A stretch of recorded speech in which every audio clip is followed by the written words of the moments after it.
In this video, I'm gonna talk about Tainted Grail, the Fall of Avalon. At first, it feels like it's gonna be Timu Elder Scrolls. Even the intro has the same vibe. You're a prisoner who gets broken out thanks to a Deus Ex Machina, and off you go to save the world and whatnot.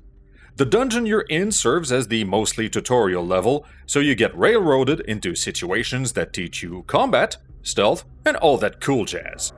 Then, it feels like it's gonna be Timu Dark Souls. Your enemies telegraph their attacks, and they hit like a fire truck. Your first boss wipes the floor with you, over and over and over again. And you need to figure out what kind of pattern they got going so you can exploit it and get past them. You have the stamina of Private Gomer Pyle. You keep your finger on the dodge button at all times, just in case. Finally, it feels like the Elder Scrolls Oblivion. Straight up. You find the loadout that breaks the game in your favor.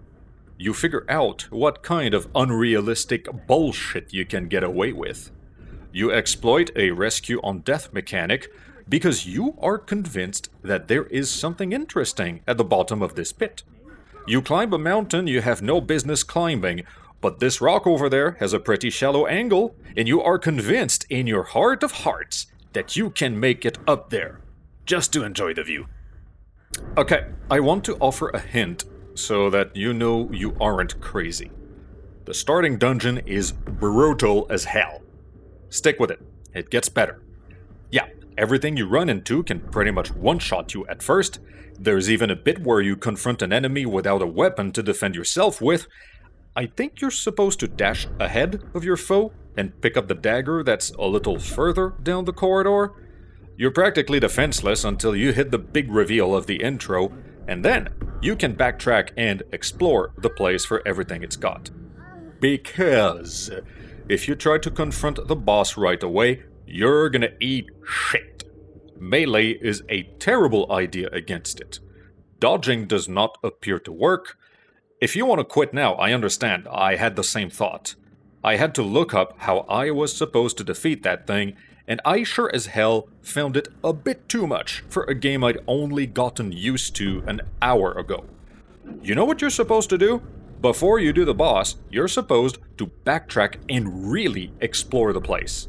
You're supposed to pick up all sorts of equipment and potions and bits of food, and look at that! 2 magic spells! 2 magic spells that allow you to engage the boss from a safer distance. Dodging the rocks it throws at you is much easier than dodging its punches. And once you're out, the game opens up nice and proper. You get more freedom to move around, you get a sort of home base where you can put down all the stuff you picked up, and the missions and side quests come pouring in so that you can fix the world in both the broad strokes and the little details. You'll want to be aware that several of the side quests are behind some pretty elaborate dialogue trees. You can't just walk up to somebody and ask them if you can do something for them. In some cases, you can open up with that, but in a bunch of others, you'll make small talk. And as they open up to you, they'll realize that you could help them with this nagging problem they've been having lately. Moreover, it's interesting to speak with people, because the voice acting is stellar. Even the tiny minor characters get the good treatment. Hell, it's usually more entertaining to speak with the tiny minor characters because it's like the voice actors get to go ham more than everybody else. I kid you not, it elevates the experience a lot more than you think. Oh, speaking of which, did you know that some of the voice actors for Darktide say their lines while jogging in place and holding onto a prop machine gun? He's the cutest fucking thing ever!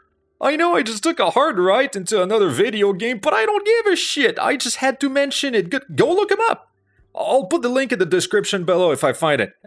Okay, back to Tainted Grail. The story is as follows. Avalon is in ruins, and King Arthur is a piece of shit. It's been 600 years since he was alive, and his influence can still be felt on the world in the form of a crapsack political landscape and reality literally breaking down during nighttime. Your mission is to put King Arthur back together, and figure out just what exactly happened for things to have ended up this way. It's more profound than you would suspect. It's not a story about just putting a great person back together and they'll fix the world good as new. You've got people out there who have absolutely zero interest in the guy playing Savior once again, and admittedly, these people make some pretty good points. You've got a bunch of side quests that will have some sort of effect on the world, great or small. They'll give you exposition about the world.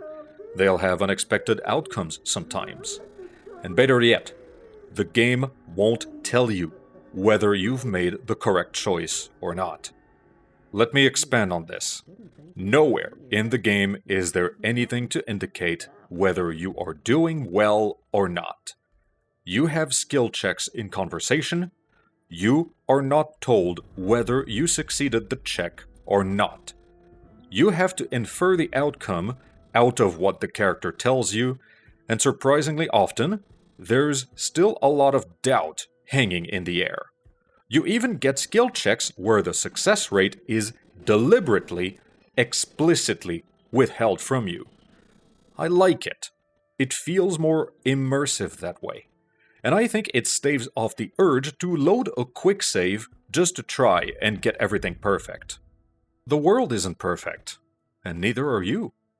We are in a postmodern world of video game design. No matter what, your decisions will ruin somebody's day somewhere. Just stick with it. Embrace your own decisions and play with your heart. Get used to one man's pleasure being another man's lunacy. It will happen, no matter what. Do what you can with what you got. Call it good enough. Country boys make do. And if you're not talking, you're fighting.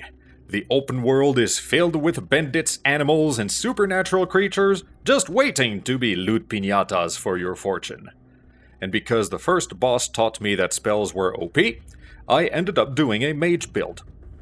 This is huge. This is gigantic, even. Understand, I never do mage builds. I'm a simplistic, crayon-eating, sword and board apologist. And here I am throwing spells around and making the entire world my bitch, like I was a wizard from the Black Company. Could you have done the same thing with swords? With arrows, maybe? A cursory glance on YouTube tells me that, yeah, it's possible. I love this world. It's got a fully handmade quality to it. It's got countless bits of visual storytelling. It's got a body at the bottom of a cliff next to a potion of featherfall. It's got a scene of carnage in a cul-de-sac set around a chest that's only full of rocks.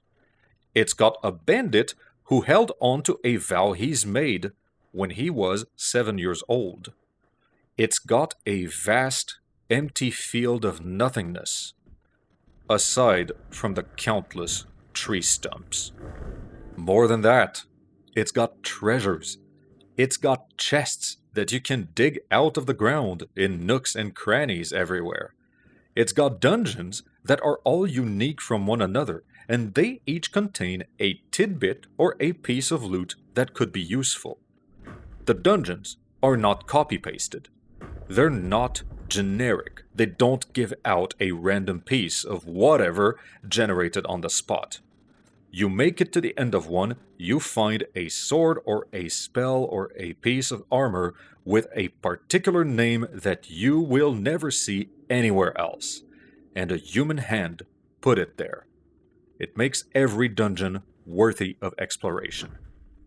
It makes every place unique. It's a game that allows itself to be broken. The progression from worthless nothing to absolute god of the battlefield is linear and predictable. All you gotta do is keep adding points into your main stat frequently enough.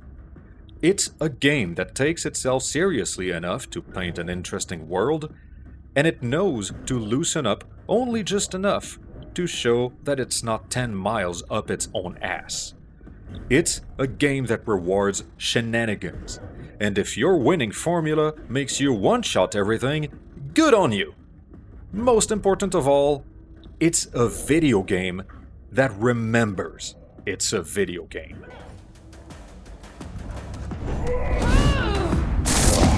In short, this game is the Elder Scrolls Oblivion,